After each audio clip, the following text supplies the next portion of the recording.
The first rule of the Intergalactic Youth Exchange program was simple: do not frighten the cubs. The second rule, the one nobody had bothered to tell Mara Ellison, was that the cubs were going to be suspicious of everything. She found this out on a Tuesday morning, when she set a plain boiled potato on the communal table and watched 6 small alien children take 3 full steps backward in perfect unison. Mara blinked. The potato sat there, steaming gently, doing absolutely nothing. "It is releasing vapor," said Kale Vera, the smallest of the cubs and, somehow, the one who had appointed himself their official spokesperson. He was the color of a bruised plum, barely knee-height to Mara, with 4 wide amber eyes that could independently track separate objects, a talent he currently used to watch both the potato and the nearest exit simultaneously. "That's called steam," Mara said. "It means it's hot." "Hot," Kale Vera repeated carefully, as if cataloging the word for a report he intended to file later. "Yes. Hot food. You eat it." The cubs exchanged a rapid series of clicking sounds. Mara had learned, over the 3 weeks they had been in her care, that the clicks were their version of a whispered argument. Whatever conclusion they reached, it seemed to involve 4 of them retreating another step and Kale Vera being volunteered, against his will, based on the way his earphones flattened, to be the brave one. He crept forward. He sniffed the potato from a distance of approximately 40 centimeters. He looked back at the others. More clicking. Then he looked up at Mara with those 4 amber eyes and asked, very seriously, what was it before it was food? Mara pulled out a chair and sat down. It was going to be one of those mornings. The exchange program had seemed straightforward when she had signed on.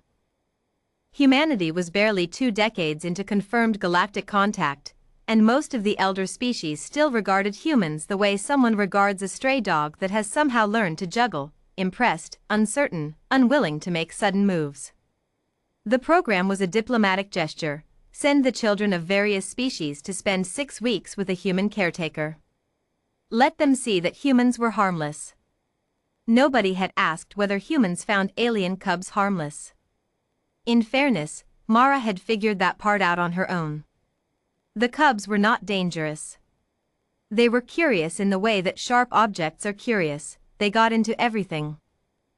The one named Silly, she could not pronounce the full name, had disassembled her electric kettle in under 4 minutes and put it back together correctly, which was more than Mara could say for herself. Another cub, whose name translated roughly to third child of the pale reef, had eaten an entire stick of butter on a dare and suffered no ill effects whatsoever. Kale Vera, though, was different. He questioned everything. He did not break things apart to understand them, he interrogated them. He had spent an entire afternoon asking Mara why the sky was a different color than the sky on the holofeeds. He had wanted to know why humans kept pets, why humans sang when they were alone, why humans smiled with their teeth when most species used teeth only for threat displays. "It's just friendly," Mara had said. Showing a threat display to indicate non-threat, Kale Vera had murmured, clicking thoughtfully. "Humans are very complicated." Coming from a child who could smell emotions and had 3 backup hearts, Mara found this observation remarkable. The potato explanation took 40 minutes.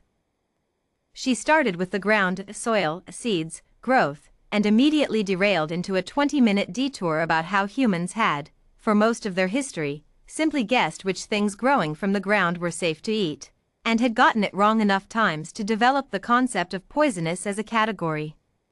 The cubs were riveted. Kale Vera had called the others back to the table.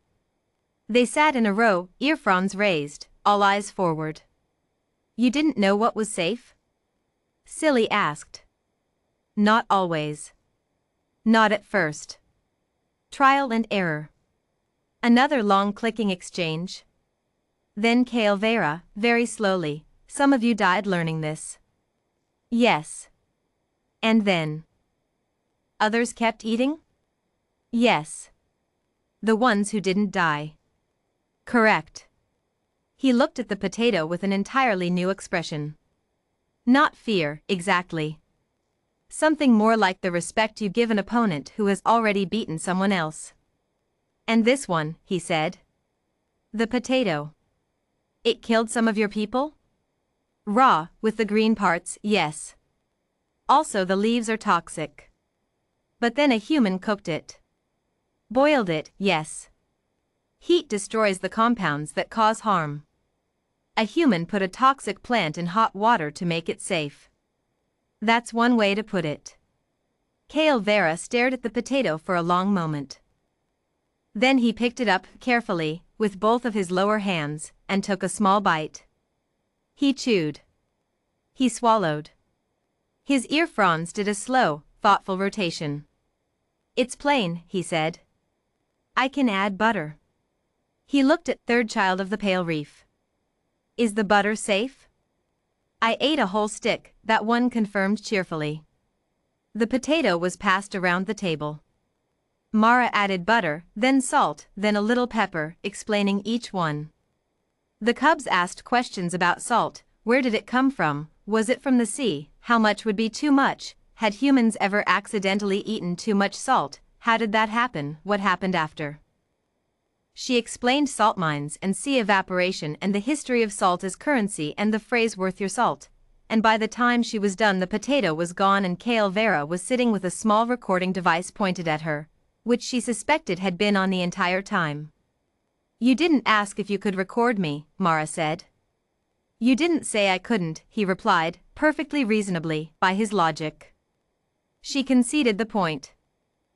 That evening, after she had gotten the cubs settled and done the remarkable mental gymnastics required to manage bedtime for 6 beings with different atmospheric tolerances and sleep cycle lengths, Mara sat at the kitchen table with a cup of tea and thought about the day.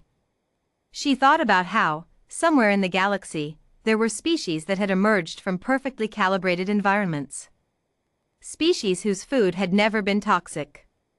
Species who had never needed to boil something to make it survivable, who had never mapped poison into their cultural memory so thoroughly that a simple flat bread carried the ghost of generations of people who had learned, at great cost, what not to eat. She thought about what Kale Vera had said, almost to himself, when she had explained the history of the potato arriving in Europe after crossing an ocean on ships crewed by people who did not fully understand what they carried. Your people moved things across the planet before you understood the planet. Yes, she had said. More or less. You moved things across the planet and the things changed you and you changed the things and it was very dangerous and you did it anyway. Also yes, she had said. He had clicked for a long time at that. She didn't know what conclusion he had reached. On the last day of the exchange program, Kale Vera knocked on her bedroom door at an hour she would generously describe as technically morning and presented her with a small object she had never seen before. It looked like a smooth stone, carved with careful markings. It's a notation, he said. In my language.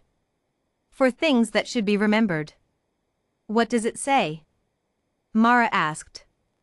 He held it in both sets of hands, looking at it rather than at her. It says, here lived a species that touched fire to know if it would burn, ate strange roots to know if they were food, crossed oceans they could not see across, and survived all of it. He paused. It also says they were suspicious of small alien children, but learned not to be. Mara looked at the little plum-colored cub who had questioned her potato for 40 minutes, who had eaten a bite of it anyway, who had spent 6 weeks building a catalog of everything strange and frightening and completely ordinary about human life. We were never suspicious of you, she said. Kale Vera's ear fronds did a slow, pleased rotation. All 4 of his amber eyes blinked. I know, he said. That was the most suspicious thing of all.